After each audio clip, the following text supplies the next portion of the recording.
क्या मैं झाड़ी में जाके मेडल लाया क्या? मेरे रिकॉर्ड में दर्ज है ना, रिकॉर्ड ऑफिस को इंक्वायरी करो।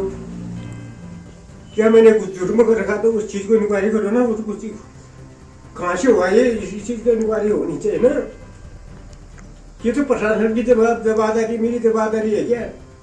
जो आदमी जिसने इतना गंदे काम कर रखे, मैं तो गाय पाल के अपना परिवार का रख रहा हूँ।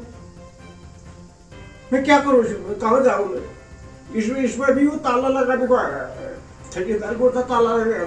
मैं कहाँ जाऊँ? फिर मैं यहाँ ताला लगा दे तो मैं कहाँ जाऊँगा? भी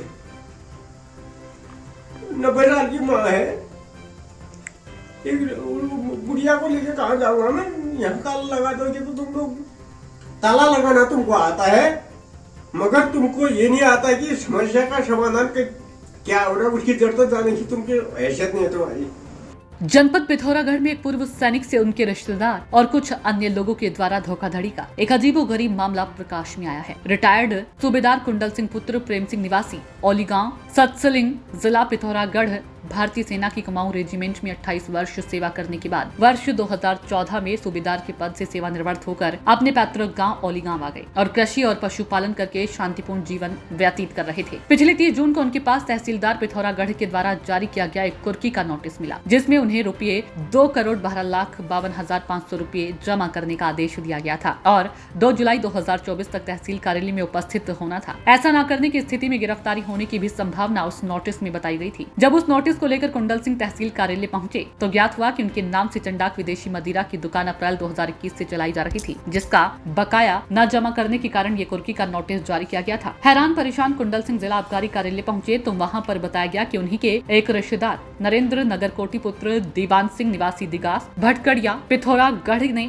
3 वर्षों तक चंडाक विदेशी मदिरा की दुकान चलाई है। सूचना के अधिकार से उन्हें पता चला कि न सिर्फ विदेशी मदिरा की दुकान के आवेदन पत्रों पर उनके फर्जी हस्ताक्षर हैं, बल्कि उनके नाम पर जारी चरित्र प्रमाण पत्र, स्थायी निवास प्रमाण पत्र, आधार कार्ड, पैन कार्ड, फोटो, आबकारी विभाग के अनुज्ञापन रजिस्टर G14 पर भी उनके फर्जी हस्ताक्षर बनाए गए हैं और आबकारी विभाग के कुछ कर्मचारियों अधिकारियों की मिलीभगत से फर्जी तरीके से दुकान आवंटित करा ली गई है और एक पार्टनरशिप फर्म NP इंटरप्राइजेज भी फर्जी तरीके से बनाई गई, जिसमें कुंडल सिंह 10%, नरेंद्र नगरकोटी 80% और एक अन्य व्यक्ति कमलेश ठाकुर पुत्र जल सिंह ठाकुर निवासी भड़कटिया 10% के पार्टनर बनाए गए हैं। इन सभी कागजातों पर कुंडल सिंह के फर्जी हस्ताक्षर पाए गए, जबकि उन्होंने कभी भी ना तो अपने कागजात किसी को शराब दुकान के लिए दिए और ना ही कहीं हस्ताक्षर किए अथवा किसी शराब की दुकान को चलाने के लिए शामिल रहे और ना ही कभी आबकारी विभाग गए।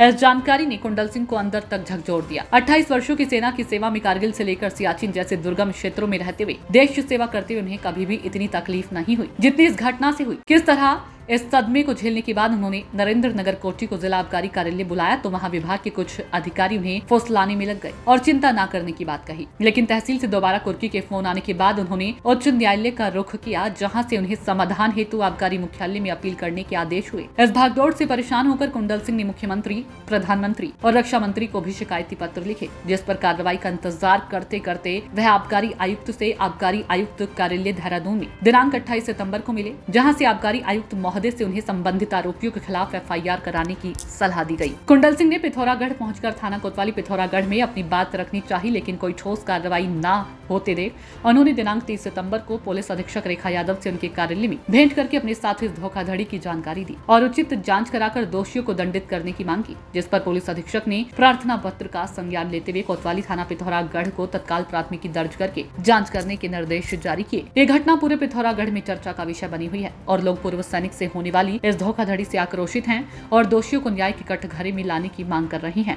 देखना है कि इस पर आगे क्या कार्रवाई होती है, लेकिन इस तरह पूर्व सैनिक के साथ ठगी का एक कृत्य निंदनीय है और पूर्व सैनिक जो अपनी जान की बाजी लगाकर देश सेवा करते हैं, उन्हें इस धोखाधड़ी से बचाने के लिए समाज के सभी वर्गों के लोगों के समर्थन की भी आवश्यकता है, जिससे भविष्य में किसी भी सैनिक के साथ ऐसा न हो सके। Bureau report, news India update.